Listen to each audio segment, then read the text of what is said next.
This is the Shogun podcast on TV Podcast Industries, and we're talking about Shogun Chapter 8, The Abyss of Life. I must say I am impressed. You have made your own way out here. Thank you, Father. ご用意は明日にしてください. Except I seem to find Catholics in every sordid corner of this country. Like the Kakaruch. It was not you I came to Edo for. I have urgent business with Toranaga-sama.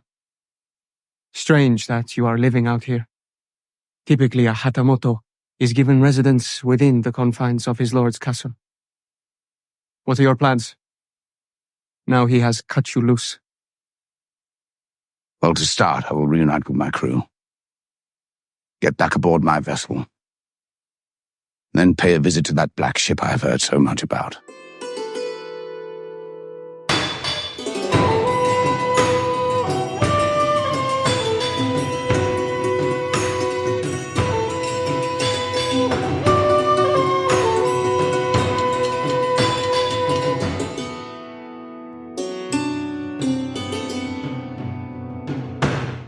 Welcome back, fellow warriors, to the Shogun podcast on TV Podcast Industries. We are discussing all things around Shogun Chapter 8, The Abyss of Life. I am one of your hosts, John. I'm your other host, Derek. Welcome back. Yes. What a title. Love it. Oh, what an The episode. Abyss of Life. Yeah, absolutely. I think really good. Yeah, when this whole thing starts, you kind of see how much toll the death of Nagakado has taken on everybody, really. At the start. So, it gets worse from there, really, for the episode, doesn't it? Yeah. Oh, absolutely. Yeah. This, to me, was just an amazing episode. Mm-hmm. Absolutely loved it. Shocking, sort of manipulating. It's just really, really good. Some nice, weirdly, a great little bit of humor, at least for me, at one point, to do with the courtesans and the church. Of course. Yes, it's a great one. Great. Really good. But, I think, before we get into our spoiler-filled discussion, around Chapter 8 of Shogun, first, a quick reminder to join us over at tvpodcastindustries.com, where you can subscribe to any good or evil podcast catcher of your choice. You can send in your thoughts, theories, observations, comments about all things Shogun-y to feedback at tvpodcastindustries.com, or join us over on our Facebook group at facebook.com/groups/TV Podcast Industries, where you can leave your thoughts, theories, and comments on our spoiler-filled posts. Absolutely. If you haven't read the book, I want to know, did you expect all the twists and turns that have been happening throughout Shogun this season? Because I certainly didn't. There's lots of things that are happening that I'm going, I would never have written that, never would have thought this is the way it's going to go. So I'm excited to hear your thoughts about that. It'd be great to hear them before the end of the season. Only 2 more episodes to go after this one. So how's it going to work out? Well, absolutely. It seems as though things are probably falling into place for Toranaga. Yeah. But at great cost, obviously. Absolutely. But up first, fellow warriors, we just want to give a quick call out for a review from James Jazzy over on Apple Podcasts. They say, favorite Shogun podcast. James Jazzy says, I've listened to almost all the Shogun podcasts, and this one is my favorite, along with the official podcast from the show. The summary and analysis is concise and insightful. The hosts are smart, articulate, and have a pleasant manner. Keep up the good work. Excellent. Thank you so much, James Jazzy, for that review. Love getting in the reviews. Yeah. It does help for people to find us, and also to spread the word of the podcast. Because as we always say, sharing the podcast is, of course, sharing the love. Yes, it is. Absolutely. Thanks so much, James. It's really good of you to send in your thoughts on the podcast. And as John says, great to leave a review for us over there. If anybody else wants to leave us a review, please do so. You can find the Shogun on TV Podcast Industries podcast on any of your favorite feeds, or leave a review, of course, on the TV Podcast Industries main feed, where we're also covering Invincible and Star Wars The Bad Batch weekly at the moment. Just finished Invincible this week, but still got a bit more to go of Star Wars The Bad Batch, and of course Shogun a couple more weeks to go of that as well. So Love to have you join us over there as well. Yes, absolutely. Mm-hmm. But with that, Derek, please tell us who gave us what, when, where, how, and why. Well, the show, of course, is based on James Clavell's 1975 novel of the same name, Shogun. The head writers of the show are Rachel Kondo and Justin Marks. This episode was written by Shannon Goss, who also wrote episode 3, and this episode was directed by Emmanuel Ocel-Kuffour, who also directed an episode of Mike Flanagan's Midnight Club, and will direct an episode of the 5th and final season of Star Trek Discovery, which came out last week. The first couple of episodes came out last week, so that's kind of cool having good stuff. Yeah, having Shogun on one channel and having Star Trek Discovery, something completely far distant in the future, on another channel. How cool is that? Yeah, and having Mike Flanagan's Midnight Club, of course, homage to The Breakfast Club. Kind of, yes. I absolutely loved the Midnight Club. Which was great. But it was really good. I also like most of Mike Flanagan's stuff. Yeah, pretty much everything. It was the only show that was intended to have 2 seasons. And of course, as these things happen, when you intend to have 2 seasons of something, they don't confirm before a second season. So. No, exactly. But it was very good, though. So those are the writers and director, John.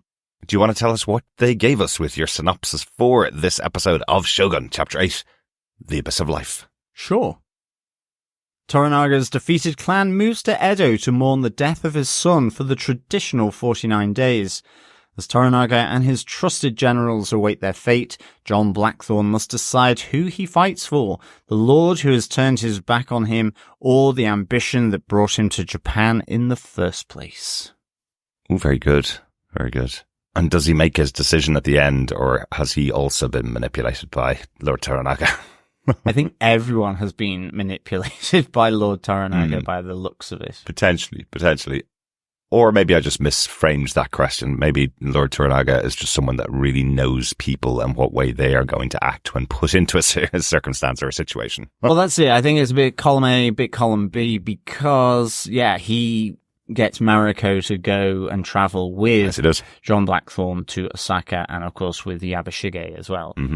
But I think it is column A, column B. He absolutely has strategy and tactics, but he is also a huge opportunist. Certainly is. And uses events to his advantage, but knows the long game and the past and the connections. So absolutely. Just a good all-rounder, I think you would say. Yeah, definitely. But let us get into our top Bushidos for this episode. Bushido number 1, 49 Days of Mourning in Edo. Yeah, this is the aftermath, of course, of the death of Nagakado, the son of Toranaga, as they bring his body to their hometown of Edo.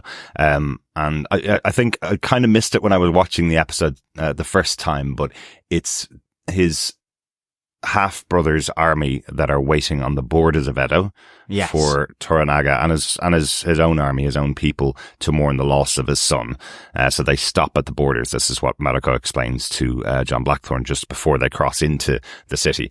And everybody's dealing with the mourning in a different way. Toranaga, we hear him coughing and spluttering as he's coming into Edo, and then he disappears from sight. We see some very different reactions from some of his vassals. Some of them, even though they're in mourning for Toranaga's son, are wearing their armor as a form of protest for the fact that Toranaga is now going to give himself up to and surrender to Shido. They do not like that decision. Exactly. And so, but we also see that whilst Toranaga has gone back to Edo to mourn, he doesn't make his own son's cremation. But seemingly because of the onset of this cough that he has picked up from the ride. Yeah. But I think what frames this really nicely is the brief return to Osaka, where we hear that the word of Toranaga's surrender has reached Ishido and Lady Achiba. Because in a sense, Ishido is kind of smirking, happy. It's almost like, okay, there's the fait accompli. That's it. It's going to be that bloodless. He's celebrating his victory there. Yeah. Whereas Lady Achiba is like, until, his face is pressed to the floor, in sort of supplication to myself, in surrender, I don't trust it. Yes. And I think, that is ultimately the setup for really how this progresses through this episode with that final moment as well, which we'll get to in its own Bushido point. Yeah. But, it's just a really, really good setup for this morning because, in effect here, there's extra time afforded to Toranaga with this traditional 49 days of mourning, which has to be respected. Yeah. It allows him to get back to his seat and base of power in Edo. In a sense, maybe you would think it's so that he can do regroup all his forces and an all-out kind of frontal assault or of some description.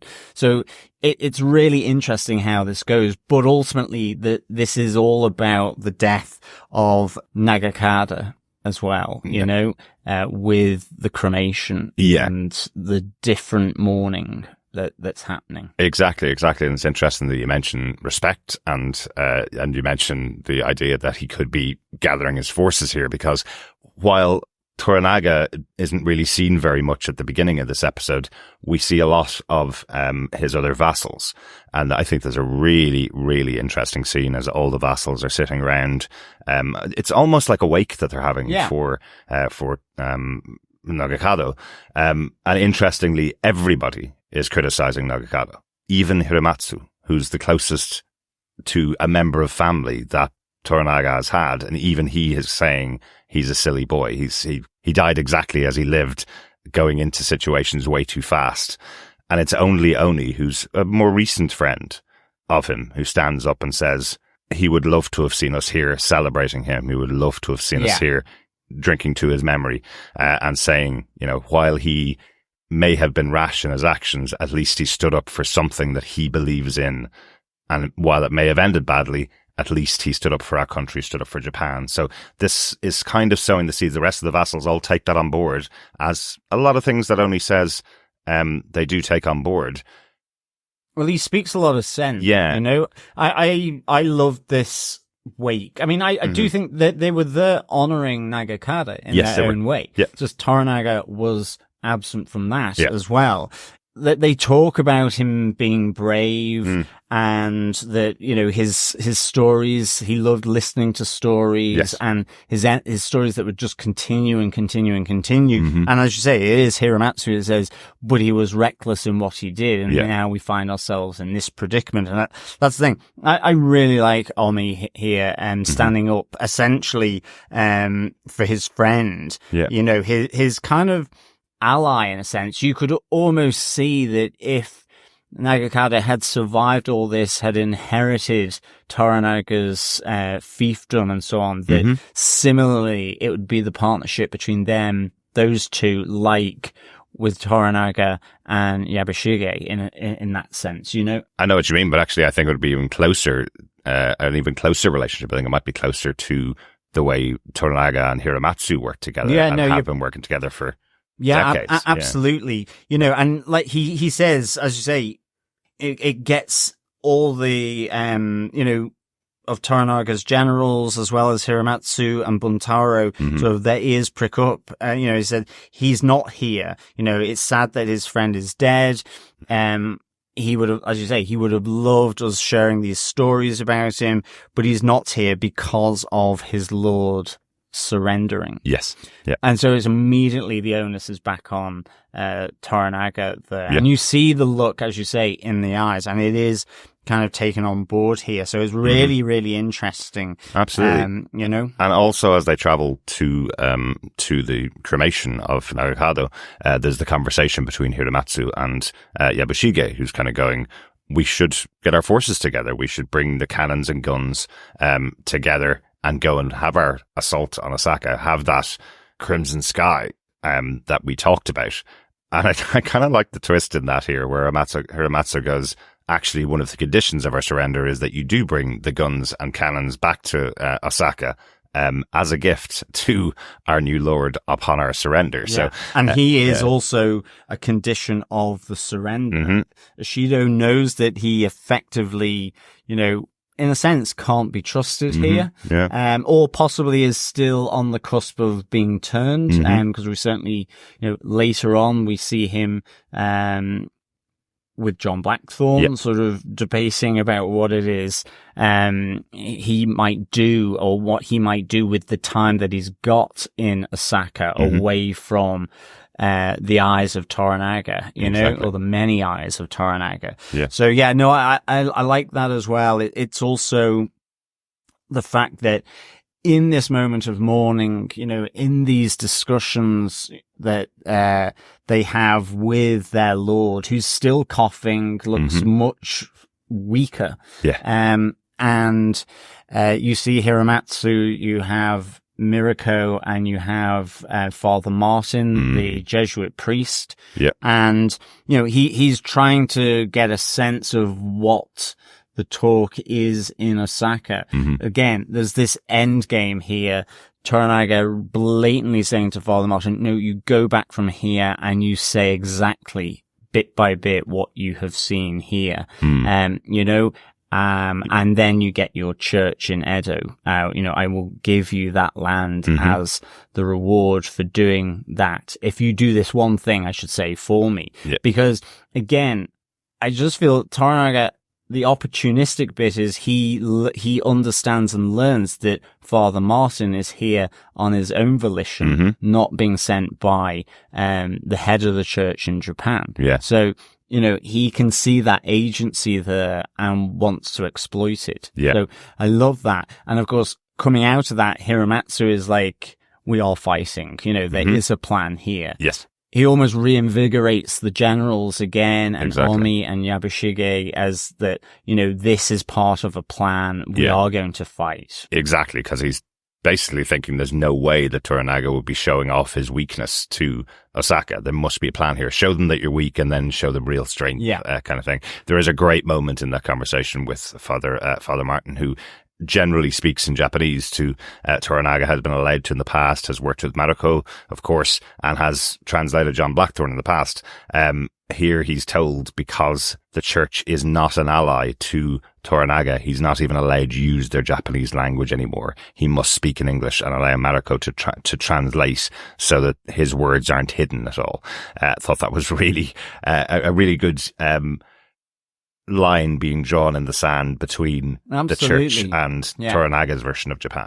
Well, and it's interesting that, you know, with that discussion with Hiramatsu and Mariko, is, you know, the discussion is around whether they can actually strangle Ishiba's ambition, whether there is a way in, a gap in Lady Achiba's defenses, that they can align with her in order to stifle and strangle Ishido's ambition and power effectively. Yeah. So I kind of like that, and ultimately it's kind of assumed that there is no way in here. Yeah, because Mariko goes to meet with Lady Rin, who's just given birth to Toranaga's granddaughter. Yeah. And Lady Rin is the sister of Ishida, and Mariko is going to ask her, you know, how's your sister feeling at the moment? Is, you know, what's the communication method that you're using? And it's like, well, she's sent over her congratulations, but that's kind of it. There's no more there. You know what she's like.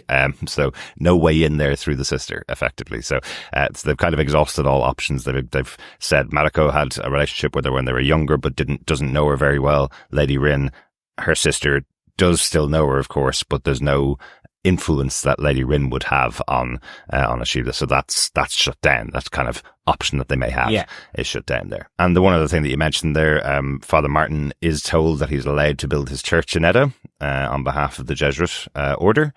And then we have the other reward. Lady Jin is going to get her tea house district also in Edo.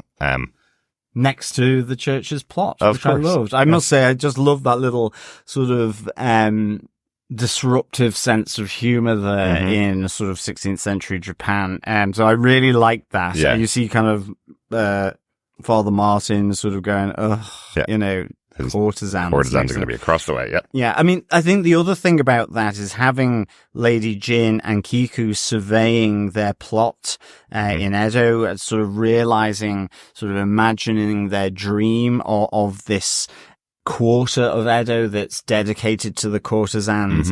And again, it's Omi and Kiku having that conversation about his loyalty and, and her loyalty to Jin, and he's reflecting that and mirroring it with his loyalty to I think to his uncle, actually, or it might be to Lord Toranaga. But in effect, he's saying to Kiku, is there a moment when loyalty becomes a disservice or a harm?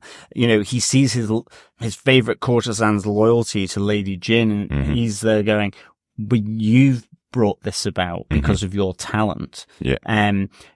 Do you see that there is a moment where that loyalty is a disservice or a harm effectively to yourself? And she's like, no. Yeah. And he's asking that in relation. I think it's about Toranaga, but I have in my notes that it's doubts about his uncle. So I can't quite remember, but it could be both. It could be either of those because, we've had that moment where John Blackthorne has been, sort of making propositions to, his uncle Yabashigi. Anyway. That's true. Yeah. I did take it as a reflection of his thoughts about Toranaga. Again, he's just lost his friend, who stood up for something he believed in, as he said. So I take it that he's kind of going, well, everybody's blindly following Toranaga's lead here, and he sees Kiku following Jin's lead here and just being still a courtesan in her court, even though she may get her own tea house in the district because of her talents. It still will all be owned by Lady Jin. So I think he's kind of going, hang on a second, why are you still loyal to her the way I'm loyal to Toranaga? Is there a point here where I should cut my ties and cut my loyalty? Because I think that's a lot of this episode is about that loyalty to Toranaga. Well, I think it equally works for both, given the conversation beforehand. So, but it's, I must say he is my favorite kind of smaller part character. Yeah, I see that. Because I just find the scenes that Omi has are just at real points of influence. Yes. So it feels like, even though, yes, he's not a general, he's just a nephew to his uncle. Absolutely. He's the head of a small wet fishing village. Absolutely. He's actually become quite influential. And part of that was through sort of, his conversations and manipulation of Toranaga's son. Yeah. But, it's quite an interesting character. Absolutely. But I think it's time to move on to our Bushido point number 2. Yes. Crew reunited. The smelly sailors. Absolutely. It's hard to remember exactly what John's motivation has been throughout the show. John Blackthorne's motivation has been throughout the show. He arrived at the beginning of the season on Japan with a mission. He was to go in, find the trade routes, possibly take out the Portuguese and begin new trade routes for the Dutch and potentially for the English. He had his mission getting into Japan. He lost his crew. He lost his ship, at the beginning of the season. And his motivation for the whole season here was to get back to his crew, potentially get his ship back, and then maybe carry out the rest of his mission, or maybe just sail back to England. And so those were the options that we had there. So finally, he is told when he gets to Edo, his crew have actually been taken here. This is where his crew have been resting their heads for the last while. Toranaga never said that to him. Toranaga never gave him the information that his crew had been taken to a safe place in Edo. Yeah. So I thought that was kind of interesting, firstly, because he's just told it as he crosses the border into the city. He's told his crew are there for him. He's also released from his service. Yeah. He is no longer in service to Toranaga, no longer has to do anything for him. He's a free agent. He's a completely free agent, and he's given the journals that could have proved him a criminal and could have led to his death. They've been handed back to him by Mariko. So he starts to set up his own household in Edo. He still has his household, which is also mentioned, that his household is still being run back in the fishing village of Ajiro. So whenever he does return there, if he does, those lands, title and monies are all still available to him. Fuji's taken care of all of that for him. But there is a moment when he bumps into Father Martin. I just think it's a good setup point for what happens later when he meets up with his crew, because not only is John speaking really good Japanese to some of the people in Edo, when he bumps into Father Martin, he's wearing the full outfit of a Japanese person rather than any Western clothes at all. So Martin comments on this to him, kind of going, you're going to wear those things when you go and meet your crew because they're going to think you've changed and you've been manipulated by the Japanese. He also tries to correct John's Japanese as well. John's looking for charcoal, which burns brighter and will make his hotter. And hotter and will make his new home much better. And Father Martin thinks he's just looking for more wood. So I like that because it's a real challenge to John. Hang on a second. The last time I saw you, you were on your knees in front of Toranaga. Here you are with a title like Hatamoto, coming into the city, wearing Japanese clothes, speaking Japanese. Smelling fresh. Smelling fresh, exactly. So it's a good setup. John wants nothing to do with Father Martin. Father Martin's like the exact personification of what he hates most, which is the church and their hold they have on Japan at the moment, and that's developed over time. So I thought that was really interesting to have the conversation between the two of them. Yeah, no, absolutely. I think it's really good because I like how it gets John Blackthorne to almost question how he's going to reconnect with his crew. And I mean, ultimately, he doesn't get that warm reception because he is there with his Japanese clothes on. John Blackthorne is actually a bit repulsed by the smell and the stench of one of the Dutch crewmen, probably as much from alcohol as well as everything else. But, But really, really important to point out that just so everybody remembers, right back at the start of the season, he was asked to bathe, and he said no. Do you want me to die from catching diseases from bathing too often? Was his idea in his head. Yeah, exactly. And here he is walking into an area that has alcohol, has his former crewmates that he would have known so well, and he's holding his nose at the disgusting smells that he's smelling. So, but it comes back to that whole thing where they had given up John Blackthorne for dead, and so they question what his purpose was, what the purpose of this voyage was. Really, that they could have turned around before the Magellan Straits. Did they have to go past what was this? Because like you say, he has a number of different roles here. Yes, he was the pilot of the ship. Yes, it was about Dutch trade routes, but it was also about breaking the monopoly of the Spanish and Portuguese trade routes. Absolutely. Because at the time, you had the Dutch fighting the Spanish as well to be free of Spanish rule, with England being an ally. So it was about a bigger geopolitical sphere as well. So, again, they're his journals. So you don't, there's that suspicion from the Dutch crew about, and now you're here dressed in refined Japanese garments. Absolutely. You haven't just been left to rot or to do your own thing, even though he is also being prevented from leaving like they are.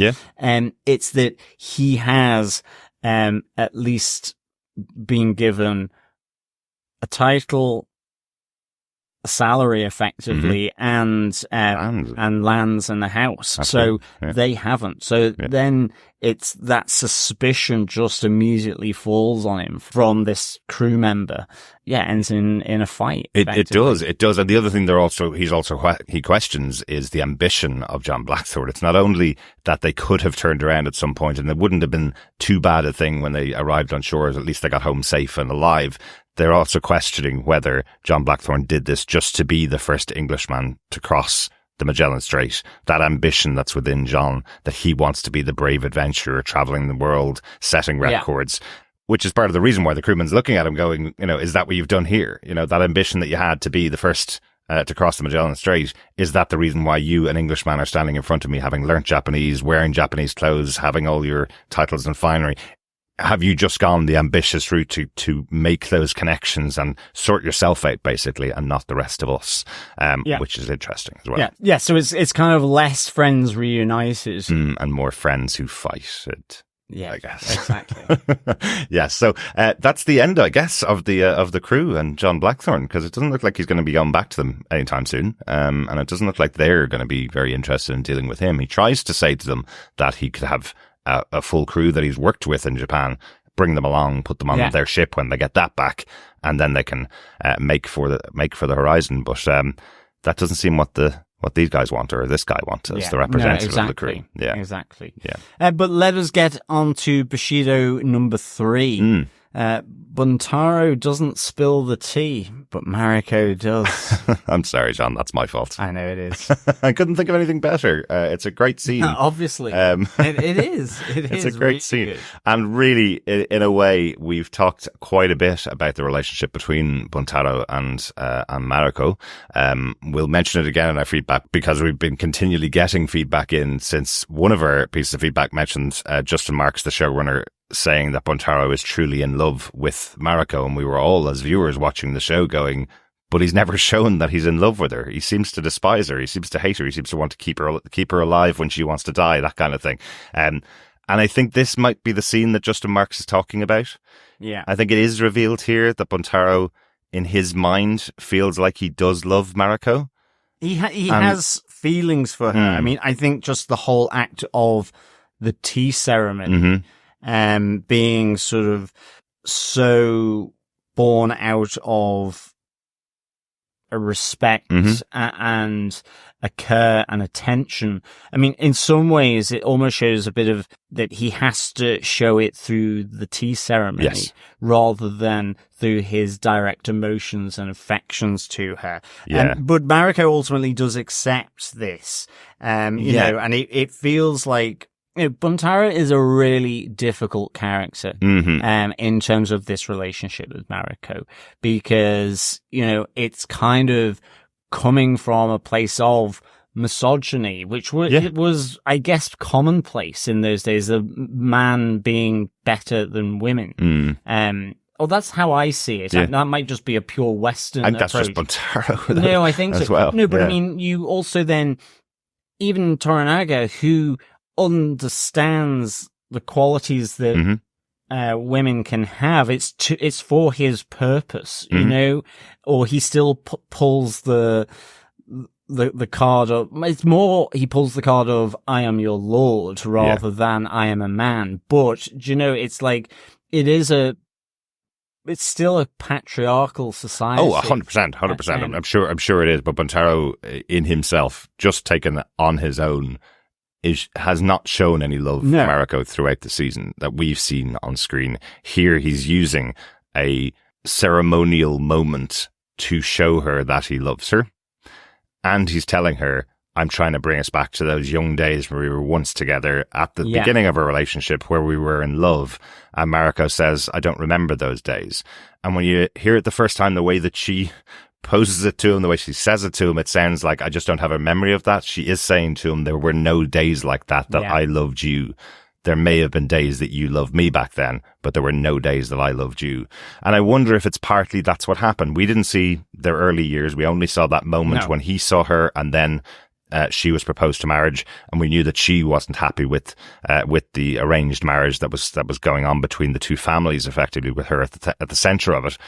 But it seems like maybe Buntaro was in love with her until she continually asked to end her life. And then he realized that she has no love for him, and now thinks by doing this before they die, because he believes now Toranaga is going to lose here and they are all going to die, if he does this reconciliation between the two of them, then both of them can die honorably, is what he says, as a protest against Toranaga. They both die together, and they can send a message to everybody else that they don't believe in Toranaga. And I think that adds to how vitriolic the response from Mariko is. And it's like a dagger straight into his heart, as she says to him, you still don't understand. The reason why I wanted to die was to get away from you. If I have to die with you, I'd rather live 1,000 more years. Like, that is brutal. It is really brutal. Yeah, coming from a person he's effectively declaring his love again for. Exactly. This is what I mean by a really difficult character with Buntaro, because in that moment, you're really conflicted because you're going, wow, that is harsh. Mm-hmm. That is the biggest burn. I mean, that's like proposing and, being basically told no. Yeah. But it's even more than that because It's like having the engagement ring thrown back in your face or Yeah. into the sea so you can't retrieve it and get the money back. everything around it is so poetic. I mean, even the tea ceremony in its own way, it's so intimate and kind way of doing it, but it is divorced from physical intimacy and in a sense emotional intimacy. It's almost like it's done with the 3-level heart or the 8-fold fence. Yeah. It's almost that way of having to express it. It is actually. It's interesting you say that because You know? he does say to her at the end of the ceremony, she compliments him on his style of doing the ceremony as well as he did, and he says to her, "Only for you," as in, "I'm only doing it this brilliantly because I love you." And I do feel that moment is where she breaks open her 8-fold fence, as we talked about back in that episode when she explains her most hidden deep thoughts, the ones that could get you killed if you share them with anybody. She shares them straight to Buntaro's face and tells him, "I don't love you. I'd rather live forever than die with you." Absolutely. Yeah. And that knockback. And in a sense, you kind of, on the one hand, you're going, totally justified for Mariko to say this. Yeah, absolutely.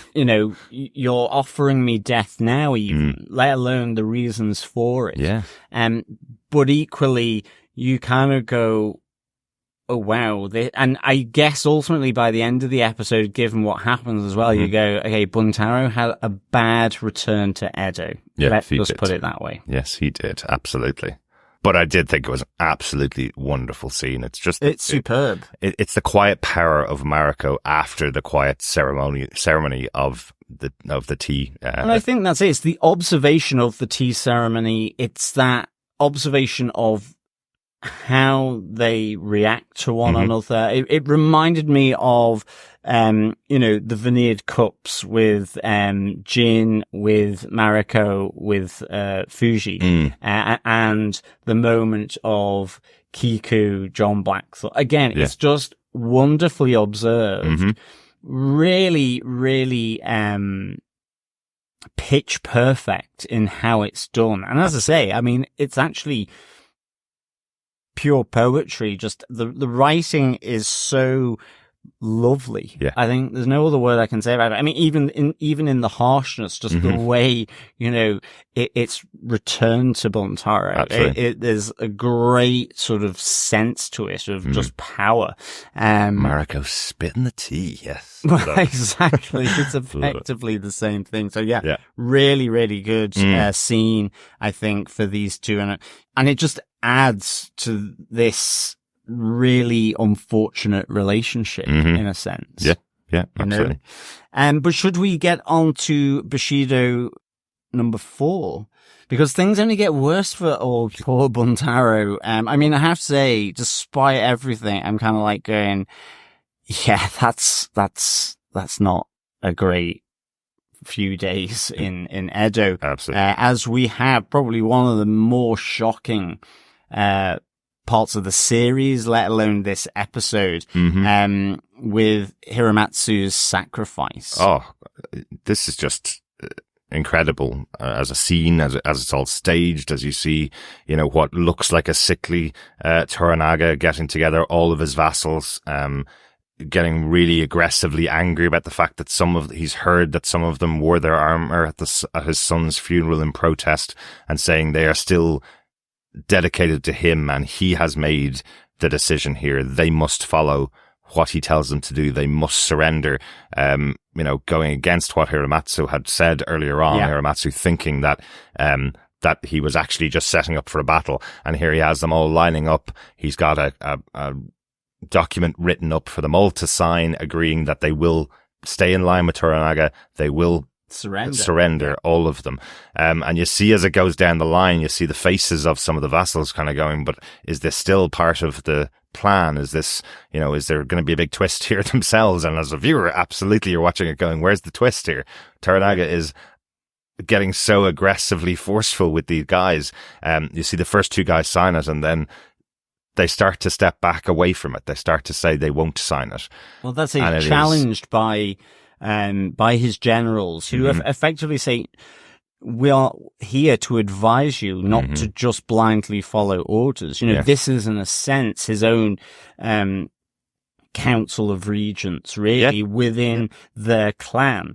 You know, his view is that this goes beyond his clan, and that the preservation of their clan. This is about the preservation of Japan. Exactly. This is a more sort of holistic sort of national view of the best thing for Japan, not his clan. And I think, you know, it comes across as a surprise to Hiramatsu as well. And so Hiramatsu's challenge ultimately is the dead end, the cul-de-sac challenge here of, challenging the ultimate clan power here of Toranaga, which is, you know, if you don't change your mind, I will commit seppuku, you know, and this is then this kind of standoff between these two, you know, his trusted friend, his influential advisor, his partner in crime in a lot of cases, you know, with Hiramatsu.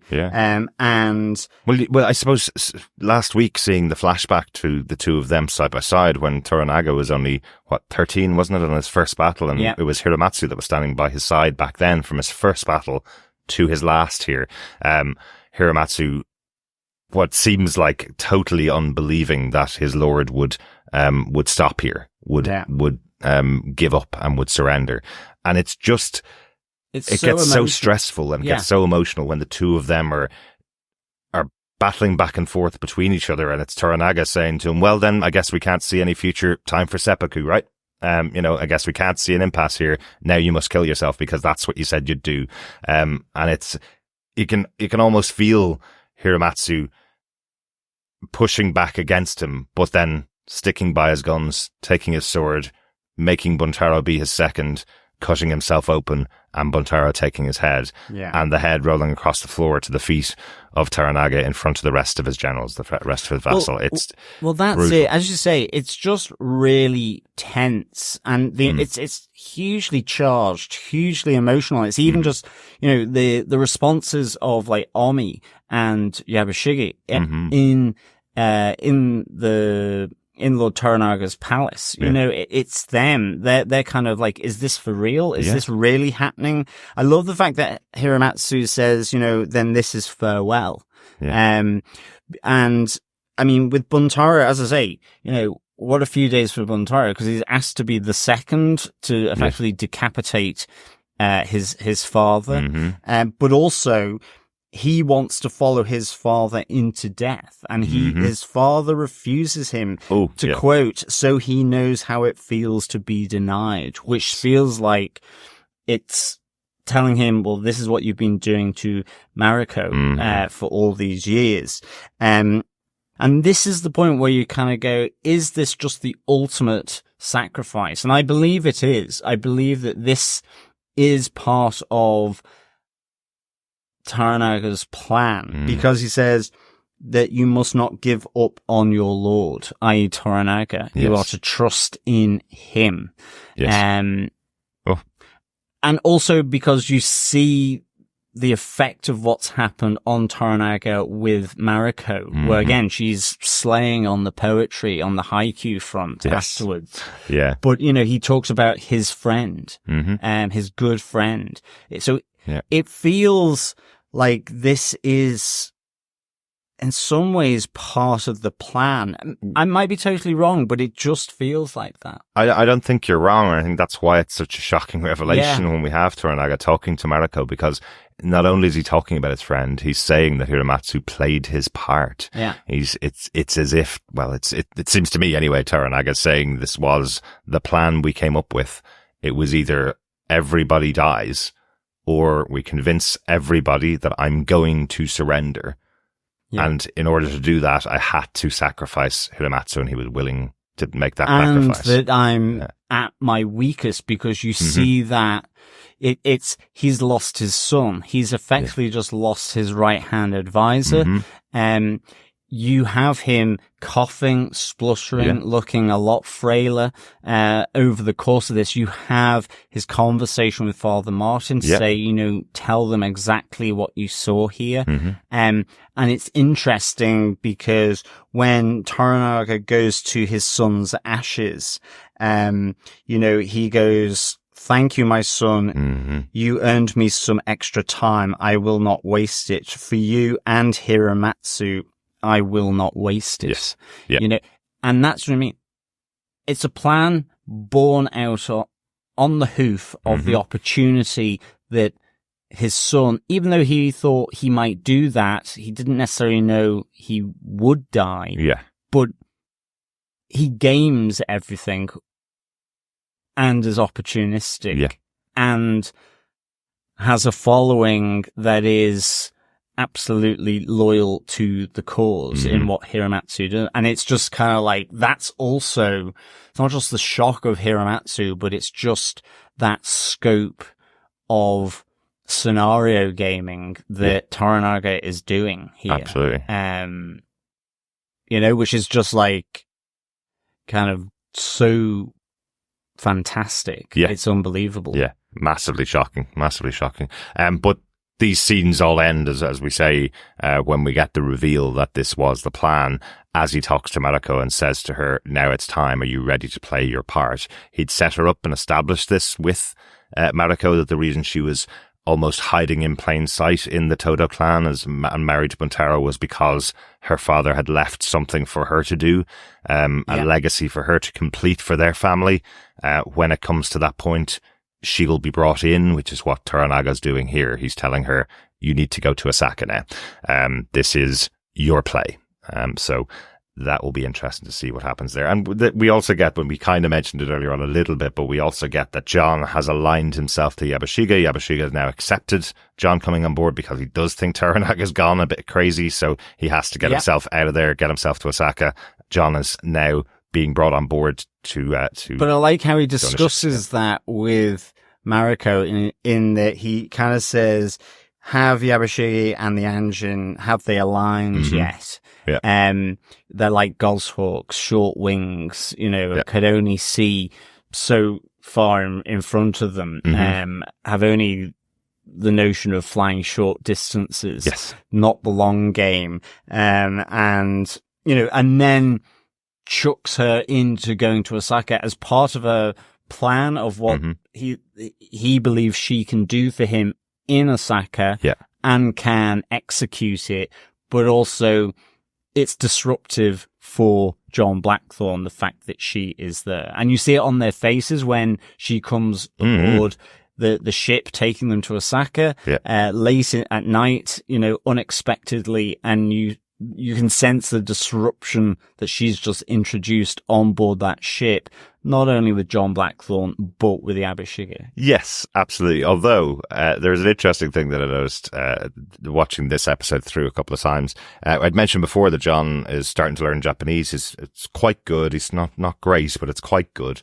But it is quite interesting that I wonder whether John has just been learning phrases that he needs in certain situations to make it seem like he's getting on better in Japan than he is. He easily is able to go up to Lord Toranaga and tell him that he mourns the loss of his son, which would be a phrase that would be something that maybe you would learn to say something. You may have specifically asked Mariko, how can I say this phrase? And then said it over and over in his head and gone to Lord Toranaga. But there's a moment with Yabashige and John on their own on the ship when Yabashige comes to him and says, that thing you said the other day, I really appreciated it. Something like that, roughly. And John looks at him completely blankly. And that would seem like a much more simple phrase. If you're learning a new language, you would learn relatively simple phrases like, that was a good thing you said, Yeah. So it's like as if Mariko didn't come aboard, John and Yabashige would be going all the way back to not being able to understand each other like they weren't able to understand each other at the beginning of the series, So Mariko being aboard, at least she can help translate between the two of them as well. So thought that was interesting. And also, speaking of that, John being aligned to Yabashige at the end of the series here, when the series started with one of his crewmen being boiled alive by this guy and his nephew peeing on John, kicking him in the dirt, and now he's aligned with that family. Of all the people that he could have been aligned with in all of Japan, here he is aboard this guy's ship, working with him. That's a really interesting twist in the long tale of John Blackthorne in Japan. No, absolutely. And I think, it's a really interesting twist, going into that last episode. Mm-hmm. But speaking of last, let us get to our last Bushido number 5. Yes. Meanwhile in Osaka. Yes. I mean, we've already discussed about, word reaching Lady Oshiba and Ishido about Toranaga's surrender and effectively, in at least Ishido's mind, his capitulation. But here, there are a number of other things that happen over this episode, which possibly has a bearing on how strong this alliance between Lady Oshiba and Ishido is, and possibly the amount of influence that Mariko may have on Lady Oshiba. Because we see the Lady Daeun, dying from a stroke, but before she passes away, she warns Lady Oshiba of allying with Ishido, that he came from nothing and is effectively a man of nothing, and that they've picked the wrong side to some extent here. And this is after Ishido proposing to strengthen this alliance that they have through marriage, effectively, between the two of them. And she doesn't answer him immediately anyway. Well, there's more to it, earlier on. Yeah, but there's more to it. I will leave that with you to think about. I think he gets the reaction that he didn't want, because he's saying to her, not only is he saying to strengthen it to the world, is more his proposal. He's saying to strengthen it to the rest of Japan. If we get married, then they'll understand that our goals are aligned effectively. But he's also saying, I've always looked at you and looked upon you and loved you since the moment I first saw you, when you were brought in as the bearer of the heir to the throne. I've always wanted to be with you. And when he gets the reaction that he gets from Oshiba, it really looks like, no, I'm here to get revenge. That's why I'm here. I'm not here to join you, Ishido, in your plan. I'm here to get revenge. I'm not even thinking about my future relationship or anything like that. And interestingly, as the Daeun is dying, she's not only telling her they may have aligned to the wrong people, but she's saying, let the prisoners go, Lady Oshiba. You need to do something about this. The people that you've put in prison here in Osaka do not see how bad that is, absolutely. Your son is going to become the heir to the throne, and this is the legacy you're going to leave him with. And the time that we saw Toranaga in Osaka, he very much was friendly, respectful to the Lady Daeun, who was the wife of the Taiko. Yes. So, it's really kind of interesting, development. Okay, it kind of hangs in the air, really. There's no resolution here, but it's kind of interesting sort of plot lines just hanging there, waiting for it to resolve later on. But you can see that it poses more quandary for Lady Oshiba than it does necessarily convince her to do something about it. Well, I think what I do like about both scenes is exactly as you say. Both scenes are questions to Lady Oshiba, and both go unanswered. Exactly. Both of them are met with silence. In a way, almost, Lady Oshiba, as we mentioned earlier on in the season, when she arrived, the big villain of the series, almost, she is the other side to Toranaga. She's exactly the same as him in some ways. She's considering all the possibilities, considering all the outcomes. She's not a rash person. She's not going to be giving her answer to anybody just because they're telling her what she should be doing. She's going to be considering it, and us as the audience, or me as a member of the audience watching her, I'm going, I don't know which way she's going to go here. I have no idea whether she is going to make this decision of marriage and the series ends with her as the leader of Japan with Ishido at her side, or will she go a completely different way? Yeah. Will she take the advice of the Daeun, stop everything, walk away from Ishido, You know, Yeah, I absolutely don't know. And that's what I think is really interesting about both of those scenes and the character herself. I think it's really, really interesting to watch. Yeah, definitely. I think we've come to the end of our top 5 Bushidos. Any more notes, Derek, on this episode? Only just one thing that I forgot about why John Blackthorne is choosing Yabashige to be the one to align with, just because I thought it was quite important. John says he knows he doesn't belong in Japan, but that's kind of where fate's put him, and he needs to make something out of his fate now that that's what's left to him.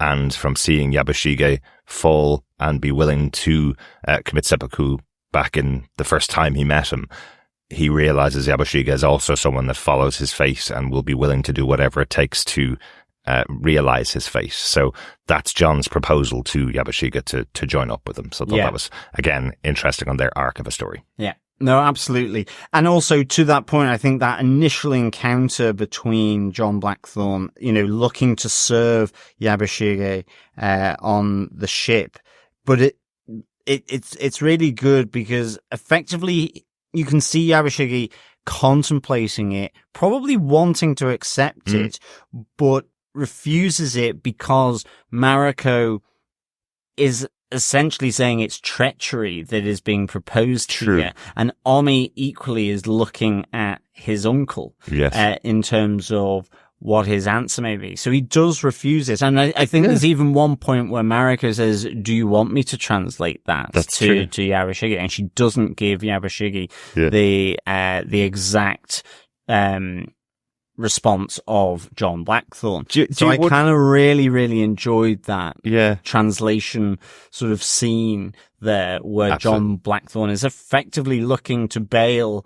Well, no, he has been made a free agent, so he is looking to see where he can go, but his reasoning is that Toranaga has led them down to a cul-de-sac.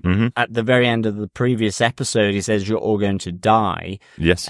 So he sees that it's almost a hopeless situation for this clan, this army, these generals or vassals, you know? Yeah, and I do wonder whether Yabashige is wondering whether this is another test from Toranaga, given everything he's gone throughout the season. He's kind of going, did Toranaga send John Blackthorne to test my loyalty with me as well, with Mariko right by his side, who Mariko is still very close to Toranaga, as we've seen, you know, the two of them sitting in the room asking Yabashige, where does his allegiance lie? You know, the proposal from John is that as soon as Toranaga's dead, because he's definitely going to die, as soon as he's dead, I want to be Bannerman for you. I want to be on your side. I want to be working with you. And Yabashige responding with, well, that's not going to happen. Toranaga's going to win this, whatever way it works. I'm still loyal to my lord. So I do wonder if it was going through his mind and all the possibilities that were there. Maybe this is a test from Toranaga for me and my loyalty once again. Yeah. But he understands what it would mean for him to say, yes, you can, I think. Yeah.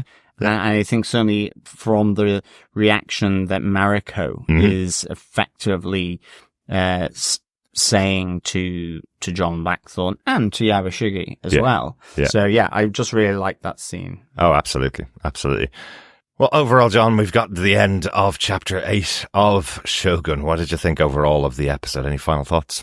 I absolutely loved this episode.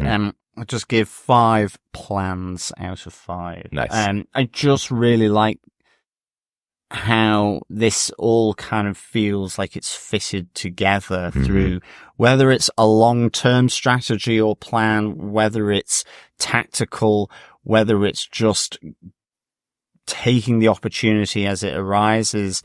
I love this kind of master of Lord Toranaga, you know, whether it is through all these different tricks and techniques that he is using. It almost feels, you know, that this is the Japanese version of Machiavelli, you know, from Italy. And I really, really am enjoying it. And it just feels like it all feels so very kind of consistent, even though I would say half the conversations that lead you to that point, like, for example, you know that Hiramatsu and Toranaga had a conversation to come up with that spectacle at his palace in front of his generals, in front of his trusted advisors. you know they've had that conversation, but the fact that it's not shown, so it comes as a shock. So it's great storytelling. I just love the whole sort of scale of this. It's really good. And I also just thought it's kind of neat being in Edo, which ultimately is Tokyo. It's so this is where the capital becomes. And that's the other thing that's constantly in my mind is just that, Toranaga's seat of power is effectively what becomes the capital of Japan. Absolutely. So, whatever he does here lays the foundation, in terms of these, plans, machinations, strategy, even that whole thing, it's not about my clan. It's not about this clan. It's about Japan. Well, I absolutely loved it. Yeah. 5 plans out of 5. Great plans. Great plans. Yes, meticulously planned plans, exactly. potentially. Because I do wonder, if the plan itself, just quickly to talk about that, because I loved the episode as well, and I'm constantly thinking about things that happened in it. I'm wondering if his plan was set in motion with him saying, I'm going to surrender, and in his mind he was going to take whatever chance he's going to take in next week's episode with Mariko. That was his plan. Then his son died, and now he's been able to build on that plan, let's say, to expand upon it. Now he's been able to make sure that Osaka know he's at his weakest point, make sure he's lost his greatest allies, all of those extras that he's been able to add. He's lost his greatest ally. There's discord amongst all his key generals. Yeah. He's surrounded by his half-brother's army waiting to bring him back. It's smoke and mirrors. It's theatre that he's providing for them. And I love that Lady Oshiba is still not convinced until she's got his face pressed in supplication, So I really, really am enjoying this. Absolutely. Absolutely. But I do wonder if the original plan of surrender before any of this happened, that was still the cogs were working in his mind, that I will say I'm surrendering, but I'm not really going to surrender in the future. I have some plan there, but it's now been expanded upon quite considerably because of his son's death. Yeah. Yeah. And as he said, you've bought me time. Exactly. You've earned me time. Yeah. Speaking of time, I think it's time to get some of our feedback from our fellow warriors about Chapter 7, last week's episode. So cast your mind back in time. Yes. First up, we have an email from Hatamoto von Doom. Yo, warriors. Just a couple of random thoughts. Toranaga's description of his brother was right on point. What a jerk. Nagakado once again exercised poor judgment. What a sad way to die. He should have enlisted Buntaro against Sakai. How is a mortician to make a living with all these heads being lost? I'm surprised John Blackthorne keeps his head after tossing insults to the vassals. Sayonara, Hatamoto von Doom. Well, absolutely. That challenge at the end of episode 7 from John Blackthorne is literally that. But I guess their predicament with Toranaga's half-brother and his forces assembled in front of them, it may be just not the right time or place, but ultimately it is a direct challenge, and an insulting or disrespectful challenge to, the vassals of Lord Toranaga. So yeah, interesting. But again, I wonder, did Toranaga take the opportunistic move there and just cut John Blackthorne loose because John Blackthorne is the unknown quantity that Toranaga has on his side? Osaka may fear what John Blackthorne's been teaching Toranaga and his forces about Western ways. So now he's cut him free, he's kicked him out, he's sent him to the curb, and there's a reason for it because he was so insulting to them. So if the story gets back to them, there's a story there for John Blackthorne as well. Yeah, exactly. Yeah, great stuff. Another layer of the cake. Yeah. Exactly. Thanks so much, Hatamoto von Doom. Yes, thanks so much, Hatamoto von Doom. We also got an email in from Lisa who says, Hi Derek and John, thanks for the wonderful discussion of Shogun. I am a new listener of your show and happy to have found such a thoughtful podcast. Okay, let's be clear. Buntaro does not love Mariko. He is the classic abuser, a cowardly, weak man who seeks to feel important by destroying his partner. He knew that she was marrying beneath her station. As she pointed out, he saw her practicing her samurai skills and knew she was more than worthy and that he was unworthy. He said to Toranaga that he thought she would be grateful when he saved her from death and has been waiting for her to be grateful. He can only feel manly when his partners are broken. He keeps her around hoping that he can break her and because it allows him to use his power over her. But as she pointed out to Blackthorn, she won't give him anything. What he feels is not love. It is also not about seeing her greater purpose for the cause and wanting her to live. He wants to kill Blackthorn because he is now being forced to see that she will never feel for him what he has been trying to make her feel, but he has convinced himself it is her problem and not his. He now sees that she is in fact capable, which only reinforces that it is he who is unworthy and unmanly. Thoughts? Thanks, Lisa. That's excellently put, Lisa. I couldn't have said it better and didn't say it better when I was talking about it earlier on. But that's absolutely who Buntaro is. He is that classic abuser who believes what he wants he should be getting. He wants her to love him. Doesn't really love her. He doesn't even know what it is. And in this episode, I think we get a great moment from Mariko in chapter 8. We get that great moment from Mariko where she reveals to him, I've never loved you.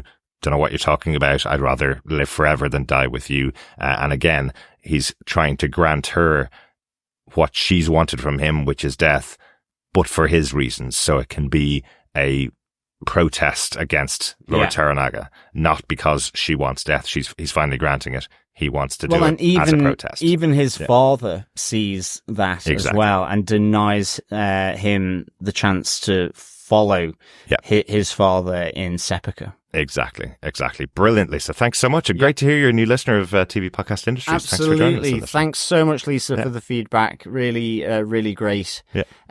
On Facebook, Jamie Lawson says, being a player of Total War Shogun 2, I was quite pleased to see that Ishido's ships were familiar to me. Oh, very good. So another massive detail again. Yeah. The detail in the show is incredible. I was watching a video about the actual tea ceremony from the person who taught them how to do the tea ceremony in this episode of the show. Yeah. And they were saying that tea ceremonies can last between 40 minutes to 4 hours, depending.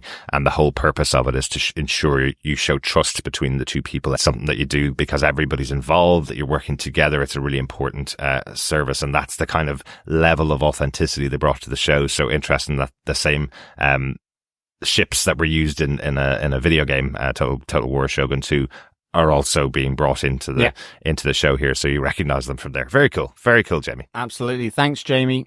Also on Facebook, Dr. Bob Phillips says, why shouldn't time be measured in alternative units? I found myself asking as this episode started. For example, Daleks mentioned time in rels, and Napoleon did something unspeakable with clocks, didn't he? Why not have a show that lasts 1.4 candle inches? Oh my God, what the hell is his brother doing? Essentially, this episode had me mildly watching to full energy absorption in a heartbeat. Have we knocked over Toranaga's piece in defeat? Did Blackthorn really huff off, or is it an Anjin cunning ruse? How traumatic is that childhood? Is this the first authorized red light district? This is why ponds need covers or close adult supervision, because children can die in them. Why is there only one episode left? Well, Dr. Bob, it will be very good for you to hear that there is another 3 episodes to go. Well, including this one, episode 8. Exactly. And another 2 more remaining. Yep, 10 episode series, the perfect count for a TV show. 2.8 candle inches left to go after episode 8. Yeah. I love this running commentary from Dr. Bob. It does feel like he's watching and reacting to what's happening on the screen at exactly the same time. I love when it got to Dr. Bob talking about the time being measured in units and then suddenly going, what the hell is his brother doing? Exactly. That's what it feels like sometimes.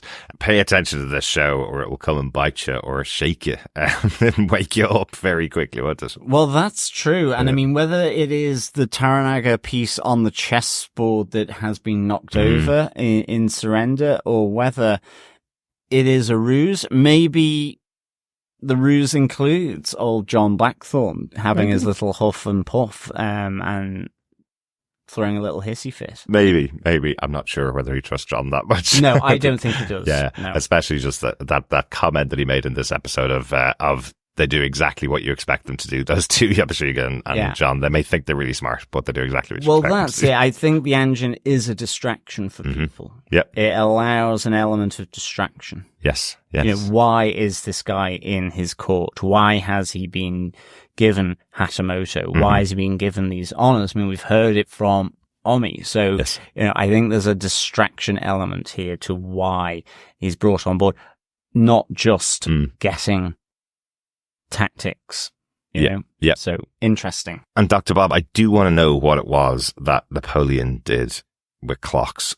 Is it something like he created the 10-day working week? I have no idea. I feel like it's that. That's something in the back of my mind. I've just got Cartman from South Park in my mind at this moment. Okay. But I don't know. I don't know why. But anyway, thanks so much, Dr. Bob. We have got some comments over on YouTube.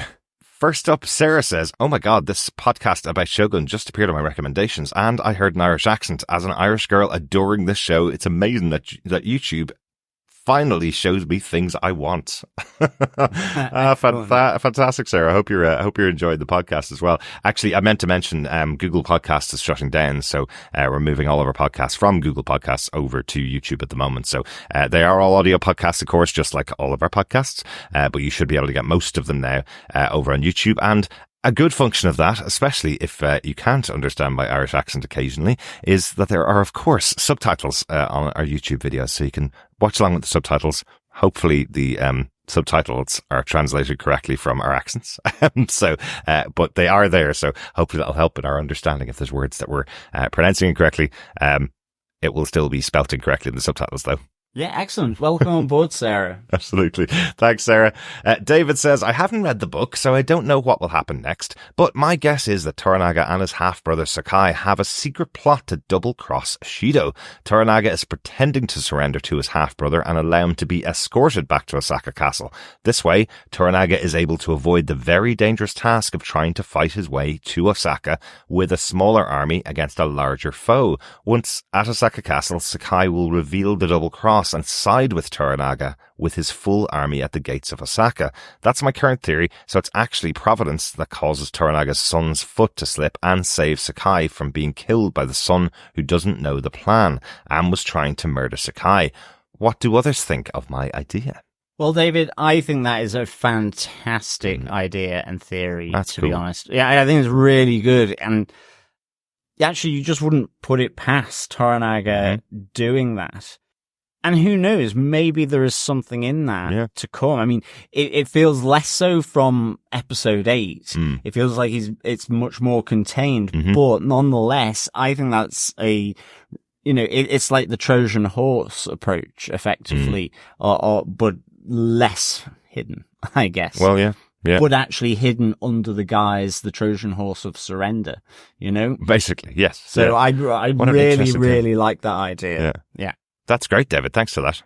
Thank you so much, David, for that wonderful theory. Yeah, it's really cool. And finally, we have John in Osaka, who says, "Buntaro actually loves Mariko, but he is too emotionally immature to deal with her lack of love for him." I think there's probably, a good amount of truth in that as well. I think, I know it's almost cliche to say, but in his own weird way, he probably does. He thinks he does. Or he thinks he does, exactly. It is that immaturity. I think whilst there is probably great intimacy and so on around the tea ceremony and how you project feelings through that, or, that, as you say, team, working together to make this cup of tea, I guess from a modern perspective, it's that emotional detachment of showing it through that seems strange. Exactly. But that's maybe what they did more. So it's that emotional detachment still. It's formalizing it through the tea ceremony. Yeah. But there's not the intimacy or that, in a sense, Mariko has experienced with John Blackthorne. Yes. There's also so little behind the tea ceremony from Buntaro. He's not calling on. No. Do you remember that date? Remember that time I don't know, bought you chocolates and brought you out to dinner and brought you to your favorite play? You know, there's none of that stuff behind it's it. more, remember that time I got absolutely drunk with an engine and then fired arrows past your face? Exactly. Can you imagine? Yeah, he has nothing to show here. He's saying to her, remember that time when we met first, when we were so in love? And she's going, I don't remember that. That didn't exist. You're building it up in your mind. And I think, you know, to go back to the point made earlier on of the classic abuser, we often are told that he does love her in his own way. We're often told, cliche. that idea that someone that would actually hit their partner, beat them for doing things that had nothing to do with them, would beat anybody for doing things that had nothing to do with them, but would beat the person they're supposed to love, that they do love them in their own way and should stick with him. He's okay. That was just a bad moment. You know, this moment here in this episode proves to me Buntaro has no idea what love is and is trying to use those classic trappings to convince Mariko that he does love her when actually there's nothing there behind it. I completely agree. Yeah. And that's why I say it's a cliche thing from his perspective. Exactly. He thinks he does in the way he does it. Yeah. And it's not at all. That's not love. No. Excellent stuff. Thanks, John, for the feedback. And thank you to all our fellow warriors, for your thoughts, theories, on, episode 7 of Shogun. Can't wait to hear what you thought of this episode, episode 8. Yes, absolutely. Thanks so much for all of your feedback. And thanks so much for joining us for this podcast about Shogun. It's been great having all the new listeners that are listening to us just for Shogun on our 10th anniversary year. Bringing in brand new listeners is always good fun. So I'm really enjoying the show and looking forward to the last 2 chapters of Shogun. Yes, and for sure. Cannot wait to see how this unfolds. Remember, fellow warriors, that we will be back next Wednesday with our chat all about Shogun Chapter 9, Crimson Sky. Yes.